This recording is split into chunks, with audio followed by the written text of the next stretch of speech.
very peculiar nature. When we talk about zero-point energy, we're recognizing a two energy source. First of all, we're recognizing that the sun exists, solar energy. It's an energy that's truly there in the fabric of space, and as an engineer, we're exploring, can it really be tapped as an energy source? Dr. Loring B. King wrote Tapping the Zero-Point Energy, one of the first books to explain the existence of so-called space energy.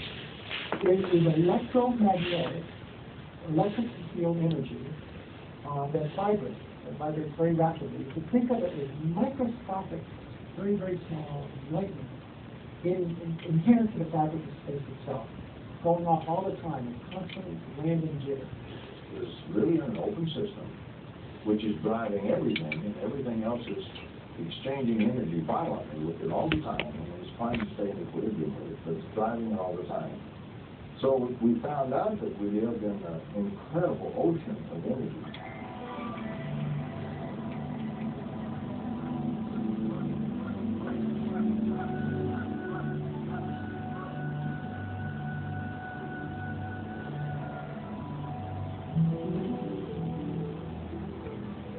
Look at the ripples moving across the surface of the water. And imagine that all of our present harnessing of the forces of nature is merely the tapping of those ripples. And mindful as we move along that we are floating on the surface of a powerful river into whose motion we have not yet dipped our paddle wheels. That is the dream that motivates the host of new energy inventors.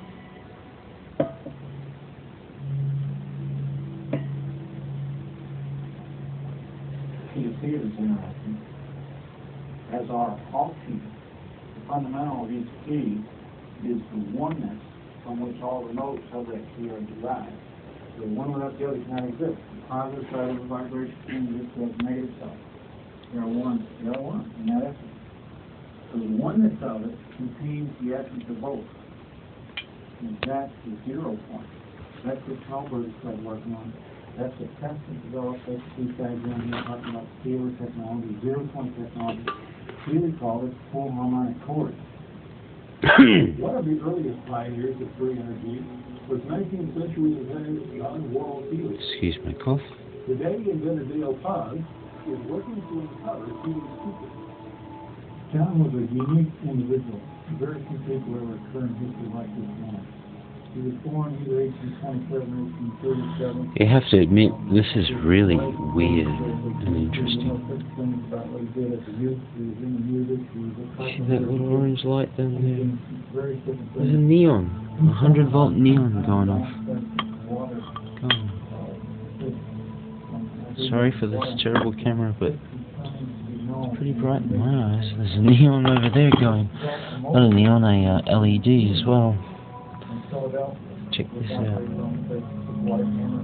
Wow, it's hot too. Really hot. Ooh. Hot.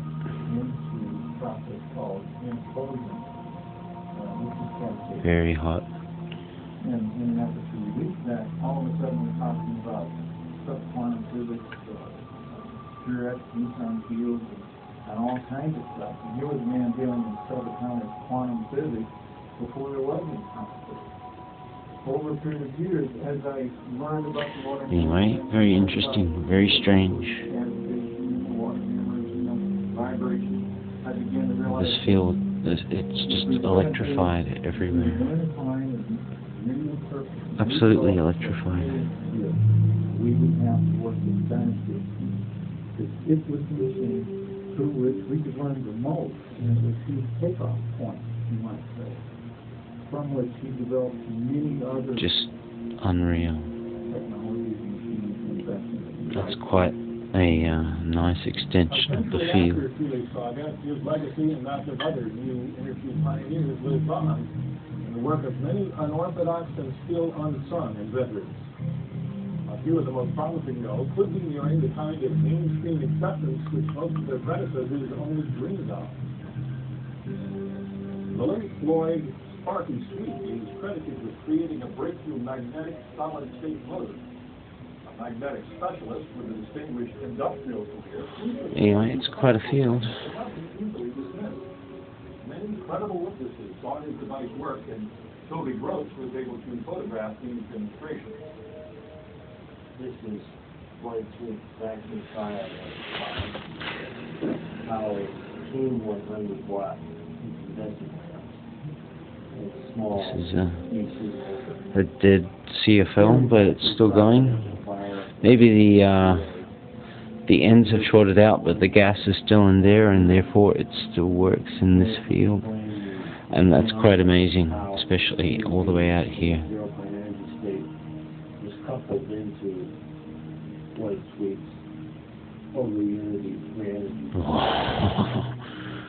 That's pretty cool, especially with that neon still glowing in there, over there with that orange.